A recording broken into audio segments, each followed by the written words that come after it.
Shalom. Haleluya, ada sukacita Bapak Ibu. Pastinya kita ada sukacita yang luar biasa karena kita adalah anak-anak Tuhan, pilihan Tuhan.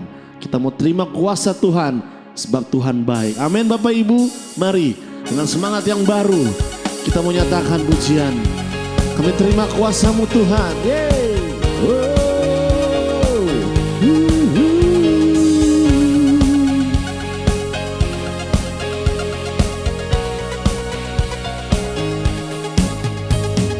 Kami yang telah ditebus dengan darah yang kudus, nyatakan pujian bagimu.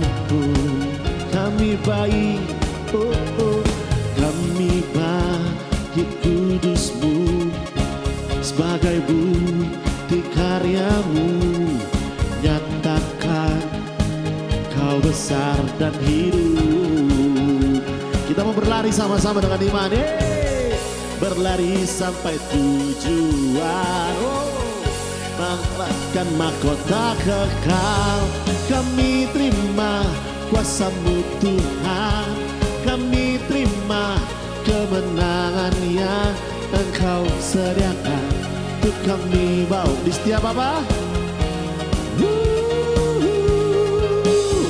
Kemanapun kami kan pergi, dimanapun kami berdiri, di situ ada siapa? Mujizat Tuhan. Mari berikan yang terbaik setiap pujian. Nyatakan, terima tebus dengan haleluya, dengan iman mengangkat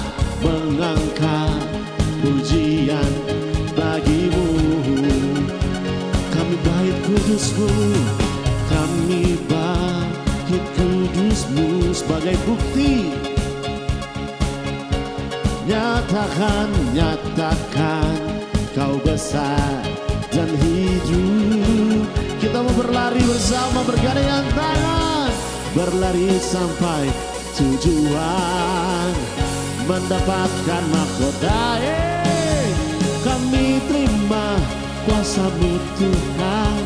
Kami terima kemenangan yang Engkau sediakan untuk kami bawa di setiap langkah, apapun yang saudara kerjakan. Dimanapun kami kan pergi, kemanapun ku kan di situ pasti mujizat. Nyatakan dengan iman lebih lagi. Kami terima kuasa-Mu Tuhan. Kami terima kemenangan yang Engkau sediakan untuk kami bawa di setiap langkah. Dimanapun kami kan pergi, kemanapun kami di situ, mujizat-Mu terjadi. Di situ pasti mujizat. Sekali lagi dengan iman nyatakan, di situ pasti kemenangan terjadi. Haleluya. Kami nyatakan Tuhan, kami tidak bisa balas kasih-Mu, kebaikan-Mu, anugerah-Mu yang besar. Manusia yang paling lemah Tuhan, tapi Kau begitu mencintai kami. Untuk itu terus bawa kami untuk lebih rindu lagi, dan rindu bersama dengan Engkau Tuhan. Yes Lord.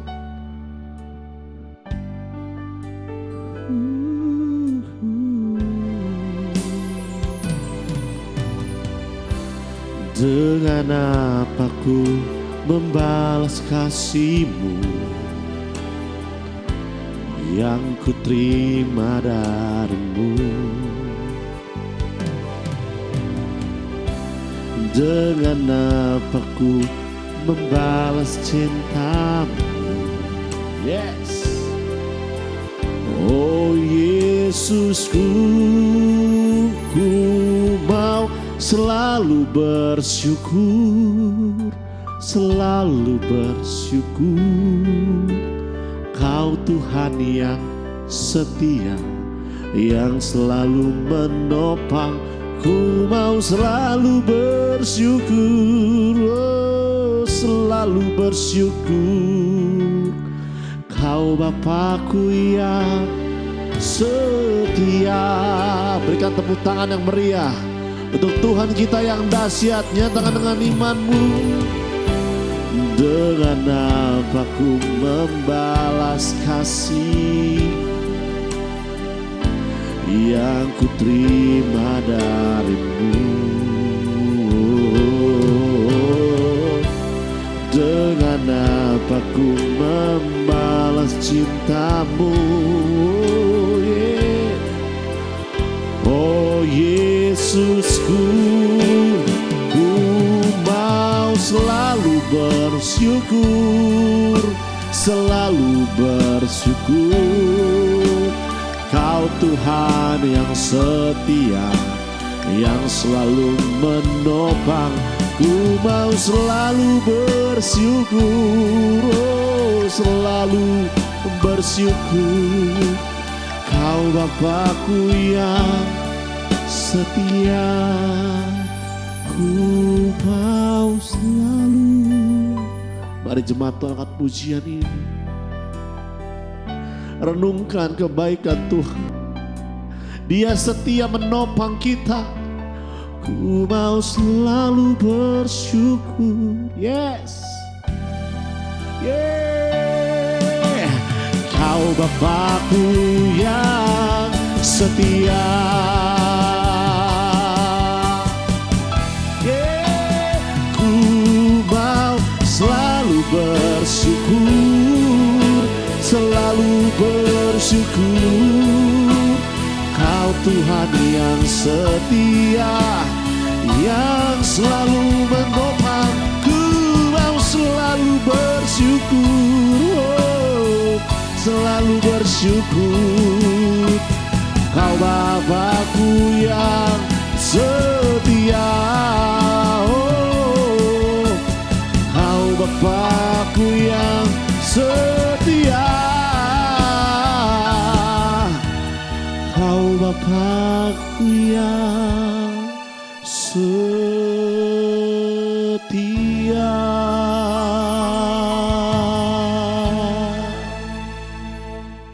Shalom Bapak Ibu, Saudara-saudara jemaat Galilea Community of Christ yang diberkati oleh Tuhan Yesus.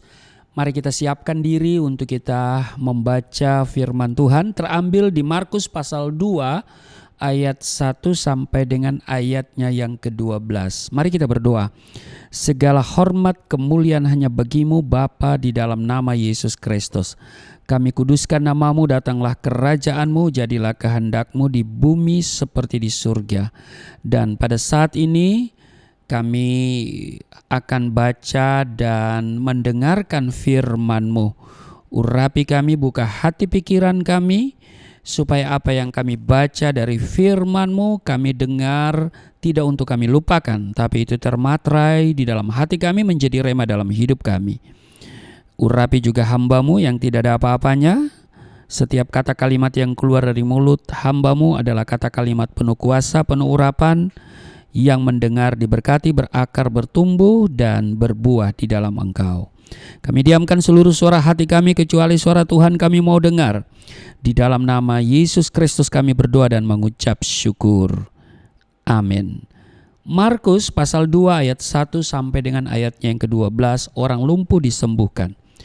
Kemudian sesudah lewat beberapa hari, waktu Yesus datang lagi ke Kapernaum, tersiarlah kabar bahwa ia ada di rumah.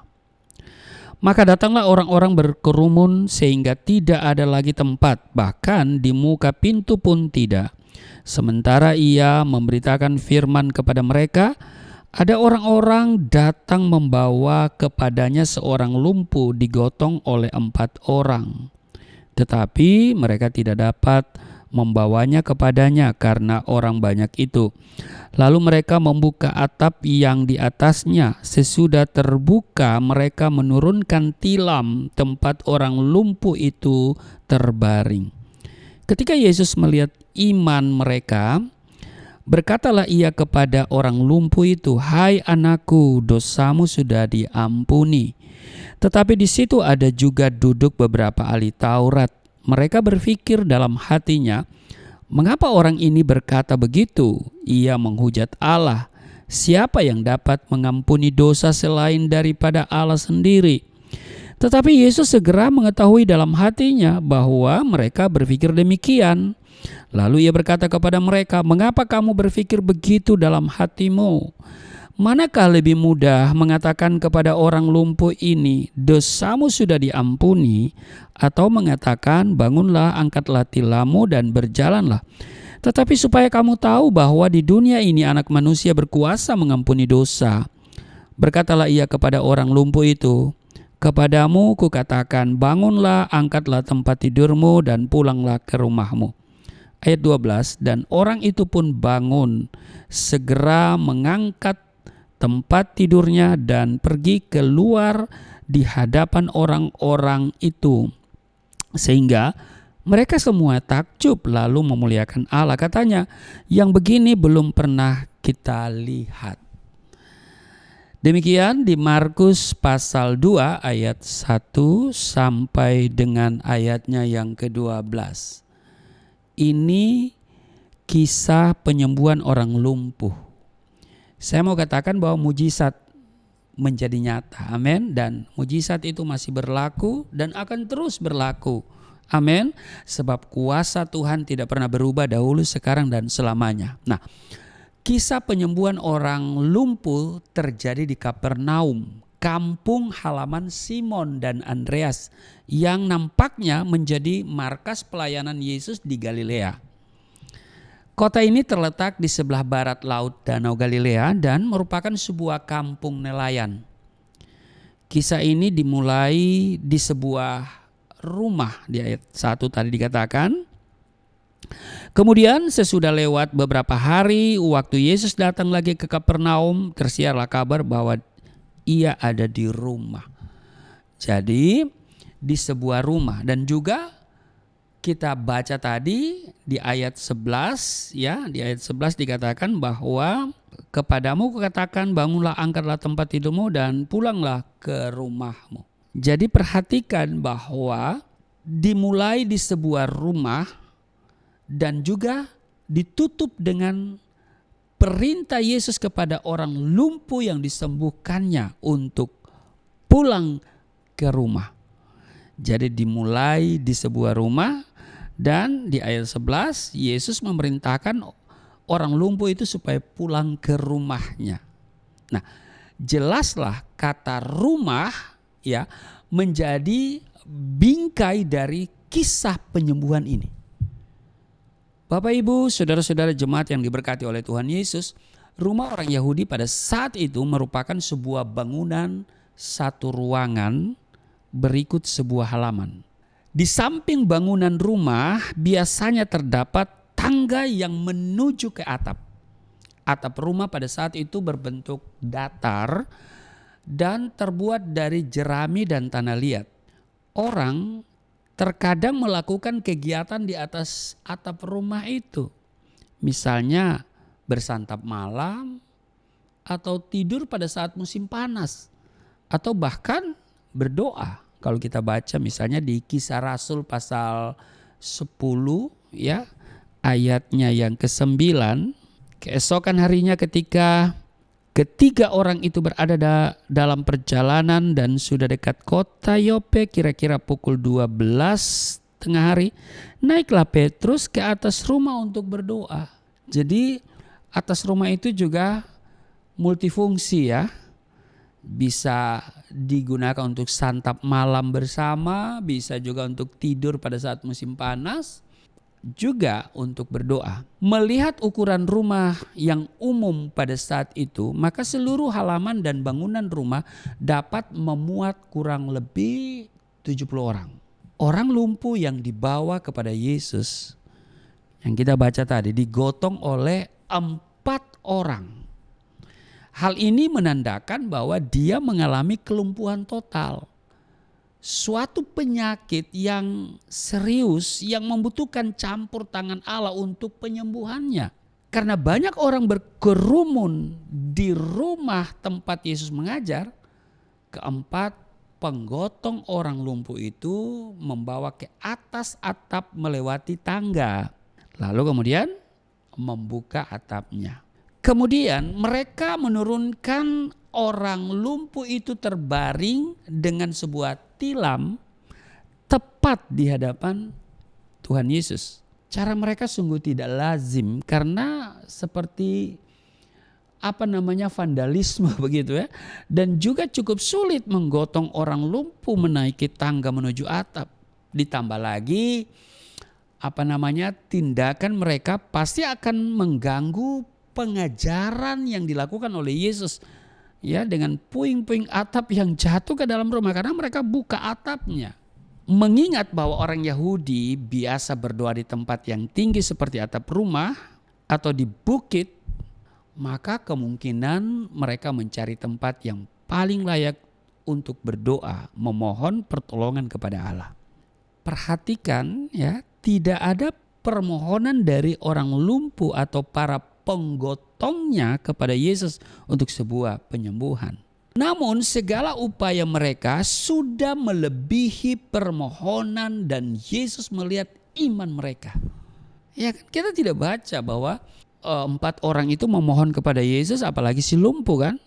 Tetapi perhatikan apa yang mereka lakukan itu ya sudah melebihi permohonan dan Yesus melihat iman mereka. Maka Yesus menanggapinya dengan berseru, "Hai anakku, dosamu sudah diampuni." Itu di ayat 5 kan. Nah, Yesus menyapa orang lumpuh itu sebagai anak. Dan hal ini menyatakan kasih Yesus yang amat besar kepadanya. Maka tidaklah mengherankan kalau kisah ini dibingkai dengan kata rumah. Karena rumah adalah tempat di mana manusia pada umumnya memperoleh kasih sayang. Alih-alih menyembuhkan orang lumpuh itu, Yesus malah mengampuni dosanya. Betul? Menurut keyakinan orang Yahudi pada waktu itu, segala penyakit merupakan akibat dari dosa. Sudah bisa baca itu di Mazmur 41 ayat 5. Nah, jadi keyakinan orang Yahudi pada waktu itu, segala penyakit merupakan akibat dari dosa. Maka orang lumpuh itu harus terlebih dahulu diampuni dosanya sebelum kemudian disembuhkan dan diselamatkan. Perhatikan reaksi para pemuka agama Yahudi yaitu ahli-ahli Taurat dapat diduga. Mereka menganggap diri sebagai penafsir hukum Allah yang paling akurat. Menurut mereka hanya Allah yang dapat mengampuni dosa manusia. Dan hal itu dilaksanakan lewat persembahan kurban di bait Allah lewat perantaraan imam. Kalau saudara baca misalnya di imamat. Nah di ayat 22 kalau kita baca di Markus pasal 1 di ayat 22 di sana dikatakan mereka takjub mendengar pengajarannya sebab ia mengajar mereka sebagai orang yang berkuasa tidak seperti ahli-ahli Taurat. Ini menyatakan bahwa Yesus mengajar sebagai orang yang berkuasa tidak seperti ahli-ahli Taurat. Perkataan Yesus, dosamu sudah diampuni, menggunakan bentuk kalimat pasif. Jadi kalimat pasif tanpa objek pelaku. Dan hal ini menyatakan bahwa Allah lah yang mengampuni dosa orang lumpuh itu. Maka Yesus sama sekali tidak menghujat Allah. Mengenai kuasa mengampuni dosa, Yesus menyebut dirinya sebagai anak manusia. Sebuah gelar Mesias yang dikutip dari Daniel pasal 7 ayat 13 dan 14. Saudara baca di sana tentang anak manusia. Dalam konteks ini, Yesus menyatakan dirinya sebagai utusan Allah. Bapak Ibu, saudara-saudara jemaat yang diberkati oleh Tuhan Yesus, kisah ini ditutup dengan menceritakan dampak dari penyembuhan orang lumpuh itu, baik terhadap dirinya sendiri maupun terhadap semua orang yang menyaksikannya. Orang lumpuh yang disembuhkan Yesus itu bangun dan mengangkat tempat tidurnya dan pergi keluar di hadapan orang banyak. Semua orang menjadi takjub dan memuliakan Allah. Menggotong orang lumpuh, membawa orang lumpuh itu naik ke atap rumah lewat tangga, kemudian membongkar atap, menurunkan orang lumpuh dengan tilam. Saya sudah bisa membayangkan betapa sulitnya. Tapi 4 orang ini bekerja karena iman, ya kan? Sehingga ada ketulusan. Dan pada saat mereka menurunkan orang lumpuh itu tepat di depan Yesus. Perhatikan bahwa karena iman, semua karena iman.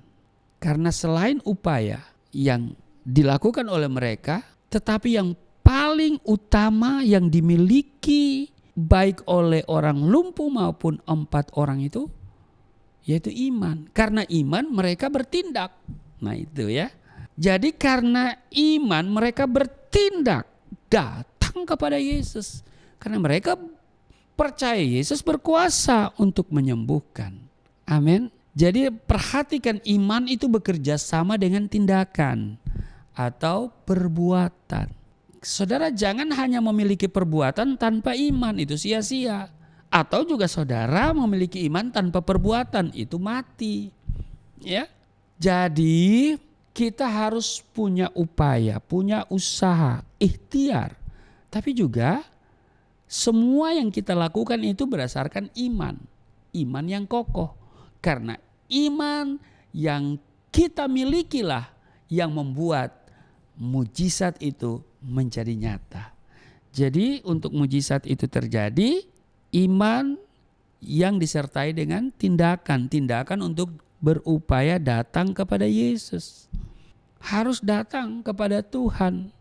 Karena waktu kita datang kepada Dia, memang Tuhan sudah memperhitungkan perbuatan iman itu, tindakan iman itu. Dan Dia adalah alamat yang tepat untuk menyelesaikan semua persoalan, baik itu penyakit, baik itu masalah hubungan dalam rumah tangga, suami istri, masalah ekonomi pun ya.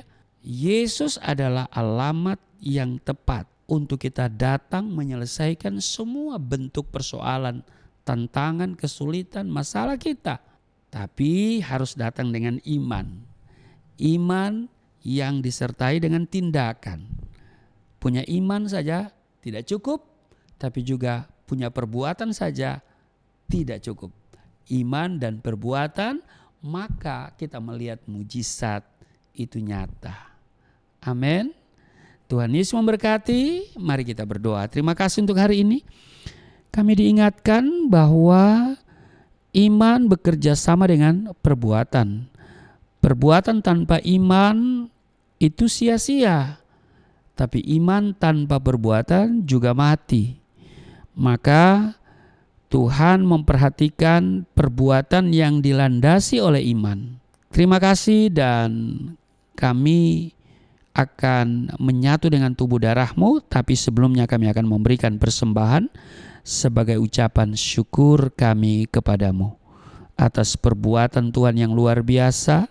Bahkan Engkau sudah selamatkan kami, Engkau sudah sembuhkan kami, Engkau sudah pulihkan kami, Engkau sudah berkati kami. Maka ini saatnya kami akan memberkati pekerjaan Tuhan melalui Yayasan Pelayanan Galilea Indonesia.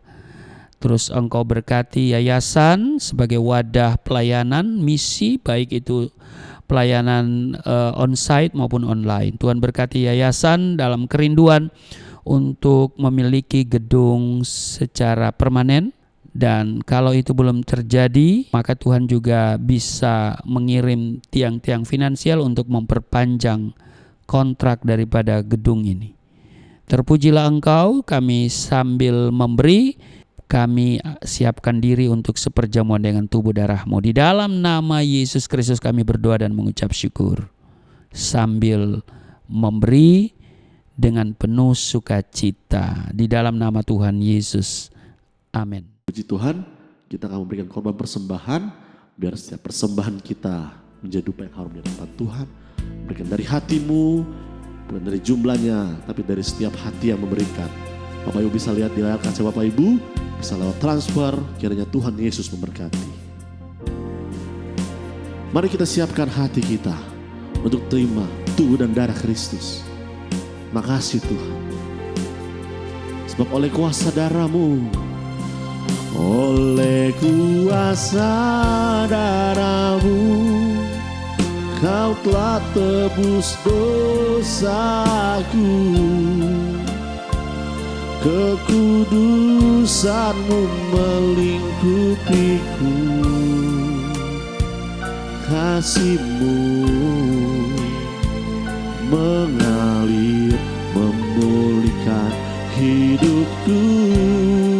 Sungguh besar anugerah-Mu, Kau selamatkan hidupku. Ku menjadi ciptaan yang baru oleh kuasa darah-Mu. Oh, oleh kuasa darah-Mu, Kau telah tebus dosaku. Kekudusan-Mu melingkupiku. Kasih-Mu mengalir memulihkan hidupku.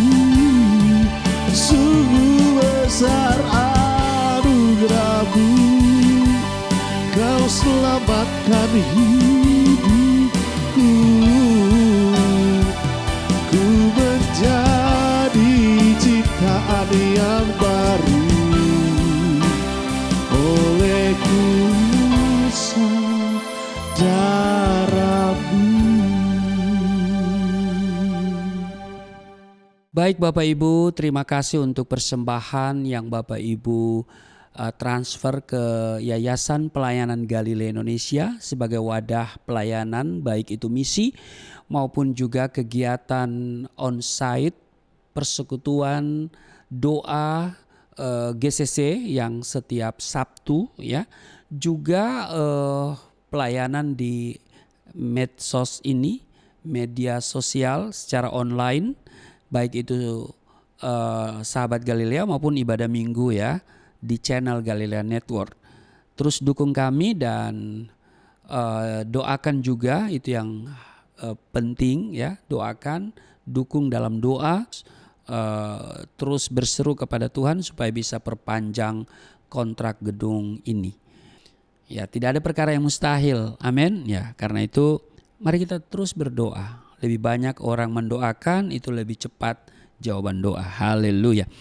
Nah, sebelum kita menerima tubuh darah Kristus ya, mungkin Bapak Ibu masih sementara mempersiapkan hosti dan anggur ya. Saya akan bacakan landasan perjamuan kudus di 1 Korintus pasal 11 ayat 23. Sebab apa yang telah aku teruskan kepadamu telah aku terima dari Tuhan, yaitu bahwa Tuhan Yesus pada malam waktu ia diserahkan mengambil roti, dan sesudah itu ia mengucap syukur atasnya, ia memecah-mecahkannya dan berkata, inilah tubuhku yang diserahkan bagi kamu, perbuatlah ini menjadi peringatan akan aku. Demikian juga ia mengambil cawan sesudah makan, lalu berkata, cawan ini adalah perjanjian baru yang dimateraikan oleh darahku. Perbuatlah ini setiap kali kamu meminumnya menjadi peringatan akan aku. Bapak Ibu yang sudah punya hosti, saya jemput semua berdiri ya. Mari kita pegang dengan tangan kanan kita dan kita angkat. Ikuti apa yang saya katakan dan kita katakan bersama-sama. Di dalam nama Yesus Kristus, inilah roti yang turun dari surga, inilah tubuh Yesus Kristus yang tergantung di atas kayu salib.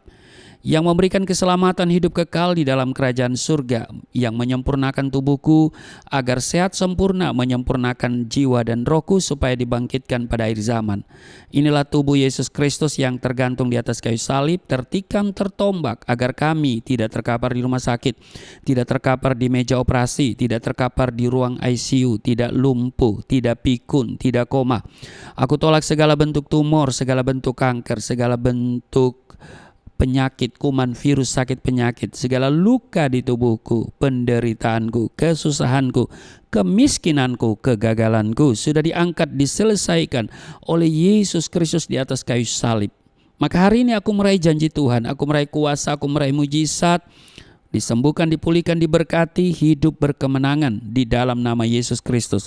Firman yang menjadi daging, inilah roti yang turun dari surga, inilah tubuh Yesus Kristus. Mari kita makan.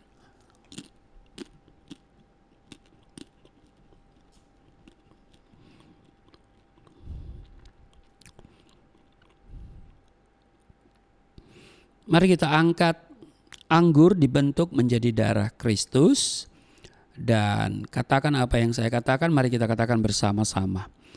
Di dalam nama Yesus Kristus, inilah darah Yesus Kristus yang tertumpah di atas kayu salib sebagai perjanjian yang baru dan yang kekal, yang memberikan pengampunan atas dosa-dosaku, yang menyucikan dan menguduskan kami agar kami semua termaterai menjadi warga kerajaan surga. Di dalam nama Yesus Kristus, oleh kuasa darahnya dan oleh bilur-bilur Yesus Kristus, kami semua diselamatkan, dan mulai hari ini kami semua tidak sakit-sakitan, tidak migrain, tidak sakit kepala, tidak vertigo, tidak pendarahan. Aku tolak stroke, aku tolak sakit kista, segala bentuk tumor, segala bentuk kanker. Aku tolak sakit jantung, jantungku sehat, tidak dioperasi, tidak ada penyempitan. Aku tolak sakit paru-paru, paru-paruku sehat, tidak ada flek, tidak TBC, tidak sakit asma. Aku tolak sakit liver, tidak hepatitis. Aku tolak sakit ginjal, ginjalku sempurna, tidak cuci darah, tidak gagal ginjal. Aku tolak diabetes, pankreasku sempurna. Aku tolak darah tinggi, aku tolak darah rendah.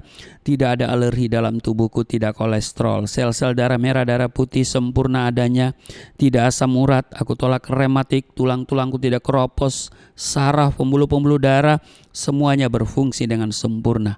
Darah Yesus Kristus membalut, menyembuhkan segala penyakitku. Aku percaya Tuhan memperbesar kapasitasku, kekayaan bangsa-bangsa dipercayakan kepadaku. Tidak ada pintu yang tertutup bagiku, tidak ada kuasa kegelapan yang bisa menyerang aku. Engkau Tuhan yang akan selalu memberkati pekerjaan tanganku. Apa saja yang aku kerjakan selalu berhasil, mujizat dan terobosan akan menjadi bagianku. Pengurapan dan otoritas ilahi ada dalam hidupku. Di dalam nama Yesus Kristus, inilah darah Yesus Kristus. Mari kita minum darah Yesus.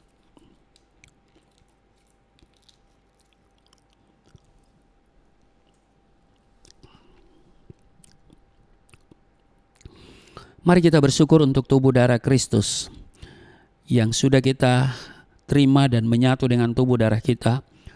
Maka firman-Nya, barang siapa makan dagingku, minum darahku, ia tinggal di dalam aku tinggal di dalam dia. Yakin bahwa kita bersama Tuhan, dan karena itu jangan pernah melepaskan diri dari perjalanan bersama Dia. Ikuti jalan-jalannya, petunjuk-petunjuknya yang sudah kita dengar dari firman-Nya. Maka apa yang Dia janjikan dalam hidupmu dan hidupku akan digenapi. Kami bersyukur untuk hari ini kami boleh mendengarkan firman-Mu, kami juga boleh memuji menyembah Engkau. Kami sudah memberikan persembahan sebagai ucapan syukur kami yang kami berikan dalam wadah Yayasan Pelayanan Galilea Indonesia. Terus berkati Yayasan Pelayanan Galilea Indonesia dengan program misi yang dilakukan baik secara onsite maupun online, yaitu di channel Galilea Network ini. Tuhan berkati juga ibadah onsite, yaitu persekutuan doa GCC yang selalu dilaksanakan pada hari Sabtu jam 17. Tuhan kiranya Engkau campur tangan untuk segala program dan juga terutama kerinduan yayasan untuk memiliki gedung sendiri dan juga untuk perpanjang sewa atau kontrak gedung ini, Tuhan yang mengadakan semuanya. Bagi setiap mereka yang telah memberikan persembahan, Tuhan mengenal setiap mereka. Persembahan yang diberikan dengan sukacita, Tuhan kembalikan 30, 60 bahkan 100 kali ganda. Kami doa tidak ada yang miskin, tidak ada yang kekurangan karena memberi, tidak ada yang bangkrut, tidak rugi. Bahkan kami doa pemberian persembahan yang diberikan dengan sukacita memperbesar keuntungan setiap mereka. Berkati kami semua sudah menyatu dengan tubuh darah-Mu, maka kami yang sakit sudah sembuh, yang letih lesu berbeban berat diberikan kelegaan, yang terikat oleh dosa dilepaskan. Di dalam nama Yesus mengalami pemulihan, kesehatan dipulihkan, ekonomi dipulihkan, rumah tangga dipulihkan. Di dalam nama Yesus kami doa untuk bangsa dan negara kami dalam rancangan-rancangan Tuhan. Jadilah seturut kehendak Tuhan. Berkati pemerintah yang ada di dalam nama Yesus yang telah mengajar kami berdoa bersama-sama. Bapa kami yang di surga, dikuduskanlah nama-Mu, datanglah kerajaan-Mu, jadilah kehendak-Mu di bumi seperti di surga. Berilah kami pada hari ini makanan kami yang secukupnya, ampuni akan kesalahan kami, seperti kami sudah mengampuni orang bersalah pada kami. Jangan bawa kami ke dalam pencobaan, tapi lepaskanlah kami daripada yang jahat, sebab Engkau yang empunya kerajaan, kuasa dan kemuliaan sampai selama-lamanya. Amin. Masih tetap berdiri dan angkat tanganmu, terimalah berkat Tuhan. Segala berkat yang dari surga mengalir dalam hidupmu. Di dalam nama Yesus Kristus, diberkatilah engkau, diberkati rumah tanggamu, diberkati suami istri, diberkati orang tua anak cucumu, diberkati usaha bisnis, toko daganganmu, studi dan pelayananmu, lumbung-lumbungmu diberkati, buah kandunganmu diberkati, anak-anakmu, anak-anak yang cerdas, generasi yang unggul, berkesempatan studi di dalam dan di luar negeri, dapat beasiswa. Apa yang kau kerjakan Tuhan buat berhasil, naik dan bukan turun, menjadi kepala dan bukan ekor. Tuhan memperbesar kapasitasmu, kekayaan bangsa-bangsa Tuhan percayakan kepadamu. Tidak ada pintu yang tertutup bagimu dan tidak ada kuasa kegelapan yang bisa menyerang engkau. Tuhan selalu memberkati pekerjaan tanganmu. Apa saja yang kau kerjakan selalu berhasil. Mujizat dan terobosan akan menjadi bagianmu. Pengurapan dan otoritas ilahi ada dalam hidupmu. Di dalam nama Yesus engkau terima semuanya itu. Tuhan menjaga keluar masukmu sekarang dan selamanya. Di dalam nama Yesus aku berseru, turunlah berkat, kasih setia, penyertaan, perlindungan yang sempurna, damai, sukacita, kemuliaan, kemenangan dari Bapa Surgawi, dari Yesus Kristus dalam persekutuan dengan Roh Kudus tercurah mengalir dalam hidupmu mulai saat ini sampai selama-lamanya. Setiap kita yang percaya diberkati berkata amin.